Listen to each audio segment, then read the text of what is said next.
En el día de hoy vamos a mirar otro nombre del Espíritu Santo y este está relacionado con el buen espíritu. Nehemías fue un gran hombre de Dios y junto con Esdras hicieron la obra maravillosa de restaurar físicamente Jerusalén, el templo, el muro. Produjeron por la gracia de Dios un gran avivamiento espiritual en Israel. Y en este sentido tenemos que agradecer a Dios por sus vidas, pero también notemos que Él habla de que debe confesar su pecado y el pecado del pueblo, y enumera las bendiciones de Dios en el desierto, y dice: enviaste tu buen espíritu para enseñarles. Nehemías capítulo 9, verso 20. Esto califica al Espíritu Santo de bueno. Lo mismo dice el Salmo 143, versículo 10. Enséñame a hacer tu voluntad, porque tú eres mi Dios, porque tú eres aquel que sostienes mi vida. Tu buen espíritu me guíe a la rectitud. Es interesante esto. En ambos casos es la bondad propia, inherente, diríamos más específicamente, del Espíritu Santo. Y se va a manifestar en la guía, en la enseñanza, en cuanto a las sendas a seguir en la vida práctica de servicio al Señor. Y además nos sostendrá como pasó ya en la experiencia del pueblo de Israel en el desierto.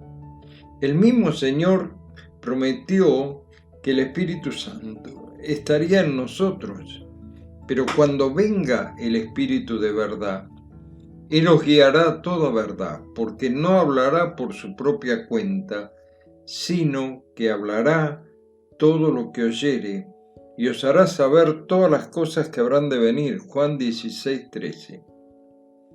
¡Qué bueno! El mismo espíritu que guió al pueblo de Israel en el desierto, es el mismo espíritu, buen espíritu, que guía nuestras vidas. Dios está dispuesto a ayudarnos, porque Él mismo ha venido a morar en nuestras vidas desde el momento en que hemos creído en Cristo como nuestro Salvador. El Espíritu Santo nos ha sellado, mora en nosotros, guiándonos en todos los aspectos de nuestra vida. En realidad, la palabra de Dios ha sido inspirada por el Espíritu Santo. Dios usó toda clase de hombres, desde sabios sin igual como Salomón, un guerrero y rey como fue su padre, para que nos dejara gran parte de los salmos, o simples pescadores como los apóstoles, o los grandes profetas como Isaías, Ezequiel, etc.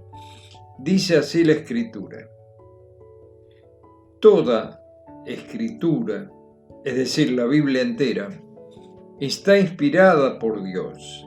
Es útil para enseñar, para reprender, para corregir, para educar en una vida de rectitud, para que el hombre de Dios en realidad esté capacitado y completamente preparado para hacer toda clase de bien. 2 Timoteo capítulo 3, 16 y 17. Y en 2 Pedro capítulo 1, verso 1, dice: por cuanto la profecía nunca fue traída por voluntad humana, sino que los santos hombres de Dios hablaron siendo inspirados por el Espíritu Santo.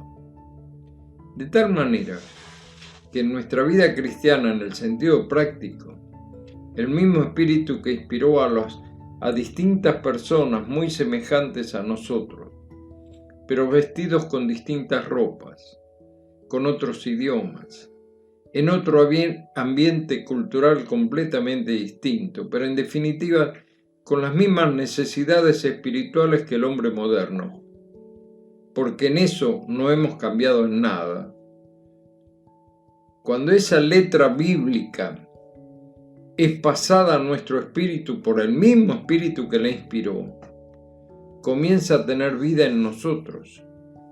Y si la obedecemos, modificando en nuestra conducta lo que tendremos que cambiar, dejando que Él nos guíe y utilice, comenzaremos a dar el fruto que permanece.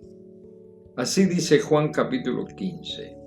Seremos una rama fructífera en la vid del Señor. Recordemos que allí se habla de una vida plena, de una vida creciente, de una vida en desarrollo, que en realidad crece porque el Padre es el labrador. Cristo es la misma vid verdadera, pero esto solo se produce por el buen Espíritu de Dios, que hace fluir dentro nuestro, como la savia de la vid, lo necesario para que el sarmiento de la vid se desarrolle hasta el final, dando el fruto que el Señor de la vid quiere de mi vida y de la tuya. Lamentablemente no siempre ha pasado así en mi vida. Me ha pasado como las 2 plantas de vid que justamente tengo mientras escribo estas líneas y muestran los nuevos racimos, algunos ya grandes, con una forma interesante. Las futuras uvas en realidad tienen un desarrollo de tan solo 1 milímetro, pero muchos años nos ha pasado, que no sé por qué causa, tal vez por la falta de abono o por alguna peste. La cuestión es que grandes racimos fueron diezmados, a tal punto que algunos ni siquiera se desarrollaron, otros dieron unas poquitas uvas, mientras que otros crecieron y dieron muy buenas uvas de rico gusto y color. ¿Y cuántas veces nuestra iglesia, en un sentido espiritual, es como mi parral? Muchos racimos, pero en definitiva, al momento de la cosecha, casi nada es de utilidad. ¿Cuántas veces el Señor habrá venido a mi propia vida buscando fruto y no lo encontró? O simplemente encontró un racimo raquítico, con pocas uvas, y otras muchas secas, sin poderse aprovechar. Este es mi desafío personal. Dar fruto para el Señor, no para que se vea y se aplauda, sino para que el fruto sea el que permanezca, porque ha sido engendrado por el buen Espíritu Santo que mora en mí. Te comparto con sinceridad estos pensamientos, porque creo que esta es la meta del buen Espíritu de Dios para su iglesia. Si permanecéis en mí, mis palabras permanecen en vosotros, pedid todo lo que queréis y os será hecho. En esto es glorificado mi Padre, dice el Señor, en que llevéis mucho fruto y seáis así mis discípulos. Como el Padre me ha amado, así también yo os he amado. Permaneced en mi amor. Juan capítulo 15, versículos 7 al 9. En Romanos dice, porque todos los que son guiados por el Espíritu de Dios, estos son hijos de Dios. Romanos 8:14. Que el Señor nos guíe y nos ayude en este día para que podamos caminarlo tomados de la mano de Dios. Será hasta mañana si Dios quiere.